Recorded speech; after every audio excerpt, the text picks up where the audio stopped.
उन्होंने ऊपर बयान रिकॉर्ड कराया कि पिछले कोई आई थिंक 48 आवर्स से कम, मुझे एग्जैक्टली उनको सिर्फ गाड़ियों में घुमाया जा रहा है।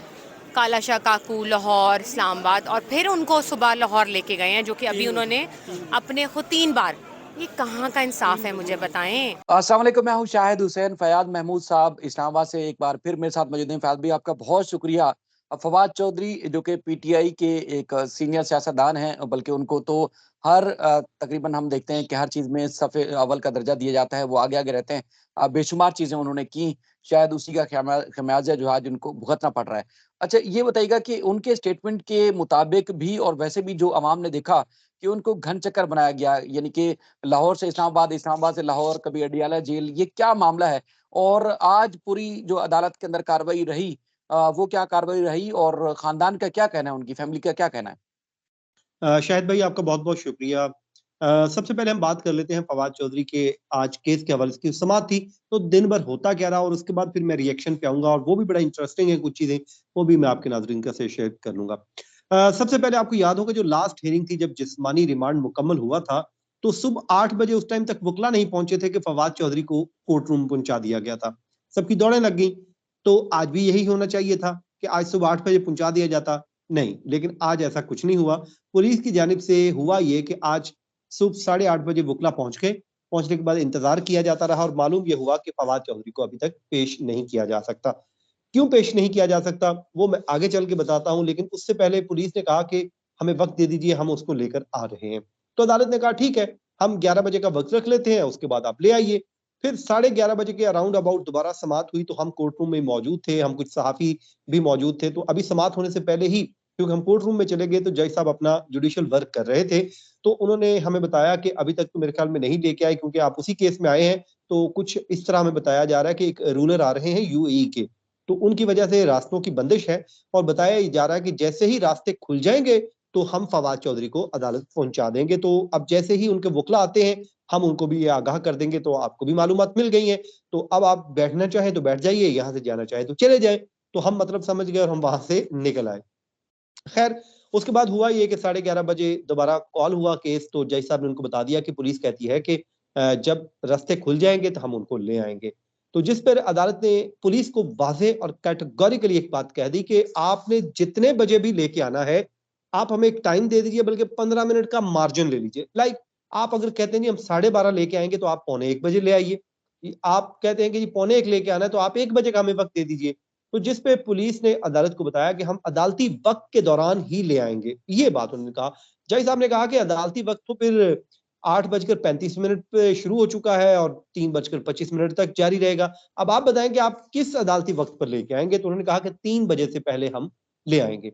उसके बाद खैर हम भी वहां से फ्री हो गए, और उसके बाद हम 3 बजे का इंतजार करने लगे। बारिश भी थी, और दिन भर वहां पे हम फिरते रहे। पाकिस्तान तहरीक इंसाफ की कारकुनान वहां पर मौजूद रहे, नारेबाजी होती रही, और दिन भर एक वो कहते हैं ना कि एक पॉलिटिकल एक्टिविटी होती रही। अब आमतौर पे जो हुकूमतें होती हैं, वो अपोजिशन को इसलिए दबा रही होती हैं कि इनको जरा डंडा कराएं, ताकि इनकी आवाज दब जाए। अब होता यह है कि उसका उलट रिएक्शन होता है। ये सिर्फ अभी नहीं, माजी में जब होता था, मुस्लिम लीग नून के रहनुमाओं के साथ होता था, तब भी हम यही देखते थे कि गिरफ्तारियां होती थी, वहां पे बाहर मेला लगता था, कैमरे लगते थे, तो वो जो आवाज दबानी होती थी वो ज्यादा उठ के सामने आती थी। तो आज भी यही हुआ। फवाद चौधरी साहब जब लाया गया, तो उससे थोड़ी देर पहले हम कोर्ट रूम में चले, और कोर्ट रूम जो है खचाखच भर गया मुकम्मल तौर पे। रश की इतनी सूरत हाल थी कि तिल धरने को शाहिद भाई जगह नहीं थी। तो उसके बाद पुलिस आई है, और फवाद चौधरी को लेकर जब पहुंची, तो जैम पैक था रूम। उसमें से कुछ लोगों को निकाला गया। फवाद चौधरी ने रिक्वेस्ट की कि भाई मेहरबानी करें, निकलें, सफोकेशन हो रही है।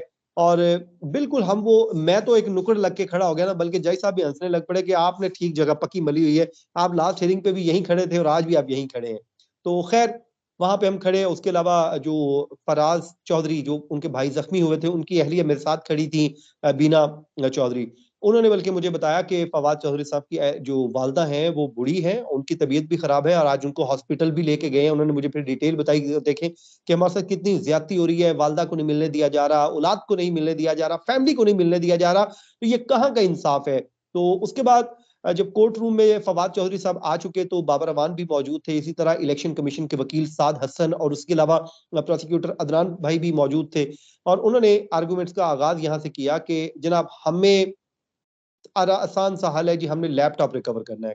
फोटोग्रामेट्रिक टेस्ट हो गया, अब हमने लैपटॉप रिकवर करना है, जिस पे उन्होंने कहा कि जी, जज ने कहा कि आपने क्यों रिकवर करना है, बताएं क्या कहाँ पे है। तो उन्होंने कहा जी हमने उसको उसके अंदर क्या हो रिकवरी सकता है? हाँ, उस पे क्या हो सकता क्या है। तो उन्होंने कहा कि जी, जी। यस, उन्होंने कहा जी हमने रिकवरी करनी है, उसमें चीजें हो सकती हैं, जो इनकी प्लानिंग होती है ये वो सारा कुछ उसी में होगा। तो जाहिर है वो रिकवर हो जाए तो मामला हमारा इन्वेस्टिगेशन आगे बढ़ेगी, तो फर्दर रिमांड दे दे। जिस पे अदालत ने उनसे कहा कि आप मुझे एक बात समझा दीजिए, ये फोटोग्रामेटिक टेस्ट होता क्या है, ये मुझे तो समझाइए, ये क्या है मामला।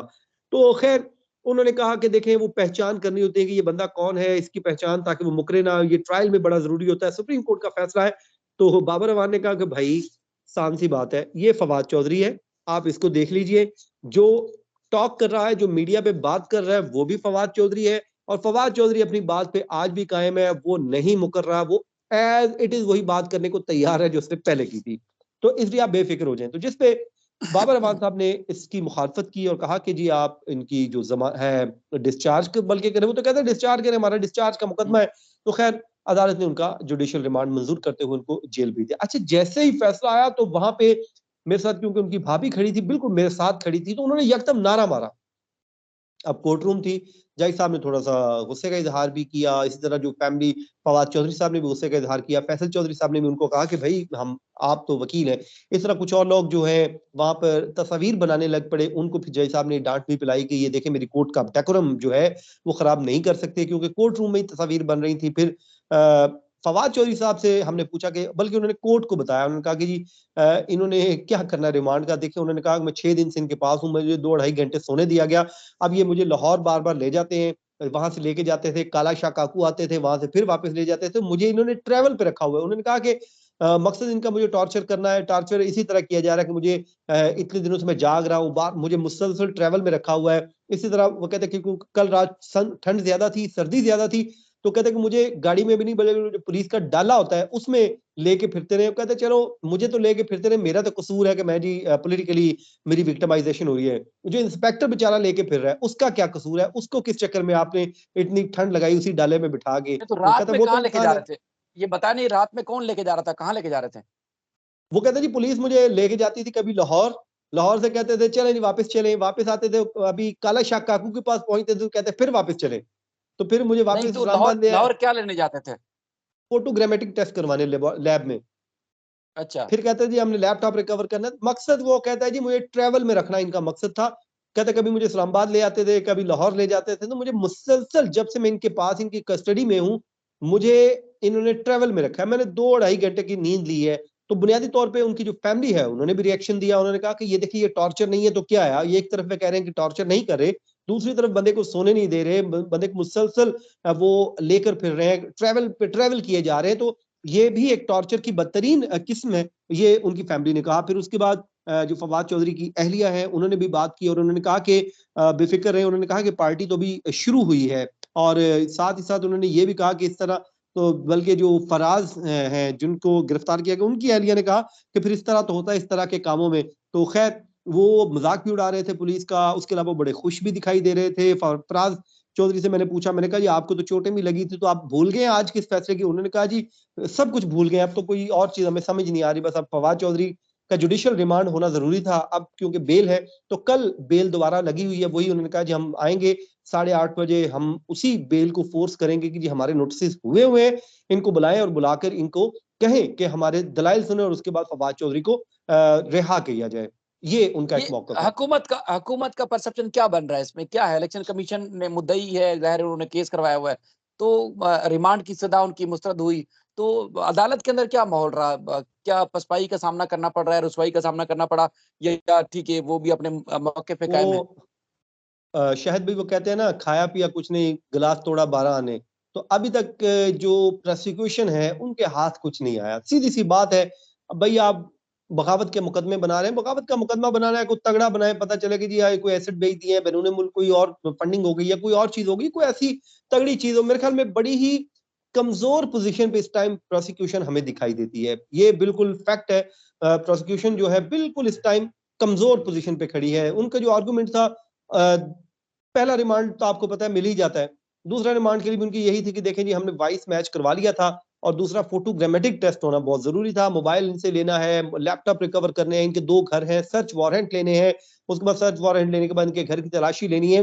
तो ये वो चीजें, जबकि फवाद चौधरी उनके वकला का कहना है कि जनाब मसला ये है कि हम कब मुकर रहे हैं कि हमने तकरीर नहीं की। वो कहते हैं हमारा जमहूरी हक है और हमने इस जमहूरी हक को इस्तेमाल किया है।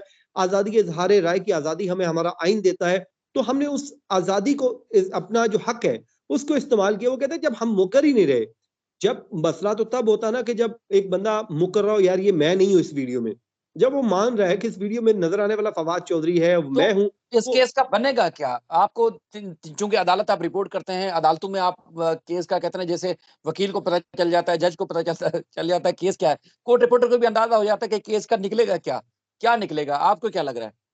देखें शायद भाई, माजी में भी इस तरह के बड़े केसेस हुए, लेकिन आज तक इन केसेस का कोई नतीजा अखज नहीं हुआ। आमतौर पे केसेस या तो खत्म हुए हैं, और माजी में इस तरह के केसेस होते रहे, इस्लामाबाद में भी हुए, ठीक है।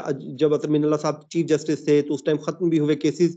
तो बज़ाहिर इस तरह के केसेस का कुछ होना नहीं। गुज़श्ता हुकूमत में आपको याद है लाहौर में मियां नवाज शरीफ और उनकी पूरी पार्टी को इसी बगावत के मुकदमे में पर्चा काट दिया गया था लाहौर में। उसमें पता नहीं मरियम नवाज भी आ गई थी और न जाने कौन कौन आ गया, तो उस मुकदमे का कुछ हुआ। ये आपको भी पता है कि ये इस तरह के मुकदमे होते हैं, बड़े कमजोर पोजीशन पे होते हैं। आज हुकूमत चेंज हो जाए, इस मुकदमे का किसी ने पूछना भी नहीं है कि फवाद चौधरी के ऊपर कोई मुकदमा भी होता। हाँ अलबत्ता तारीख में जरूर लिखा जाएगा, जैसे मैंने आप हवाला दे दिया कि नवाज शरीफ के ऊपर भी हुआ था, इसी हुकूमत में, इन्हीं की हुकूमत में हुआ। तो अब इनकी हुकूमत में इनके ऊपर हो गया, तो ये तो वो अदले का बदला लिया जाता है। बहरहाल देखना भी होगा, ये बड़ा कब्ल वक्त है। अगर इसी हुकूमत में ही कोई फैसला आ जाता है फिर तो बड़ी अलग पोजीशन होगी, लेकिन जाहिर है वो लगता नहीं है कि फौरी तौर पे चलान भी आएगा और फौरी तौर पे इसमें शहादतें भी करम बंद हो जाएंगी और फौरी तौर पे इस पे कोई फैसला भी आ जाएगा। ये टाइम टेकिंग तो होता है। तो जब अगर हुकूमत तब्दील हो जाती है या पाकिस्तान तहरीक इंसाफ की हुकूमत आ जाती है, या इन्हीं की हुकूमत रहती है, तो फिर मामला कुछ और हो सकता है। चलें फ़याद भाई आपका बहुत शुक्रिया क्योंकि यही अदले-बदले के चक्कर में आवाम पिस रही है। महँगाई का तूफ़ान है, आप देख रहे हैं कि लोग बल्कि पाकिस्तान का कोई ऐसा कोना नहीं है जहाँ सुकून महसूस कर रहे हों। कहीं हुँ। जॉब्स नहीं है, कहीं बेरोज़गारी है, कहीं राशन नहीं है लोगों के पास और हुकूमत क्या कर रही है, वो दुनिया देख रही है। आपने अपना अपना कीमती वक़्त दिया उसके लिए बहुत-बहुत शुक्रिया। अपना ख़्याल रखिएगा। अल्लाह हाफ़िज़।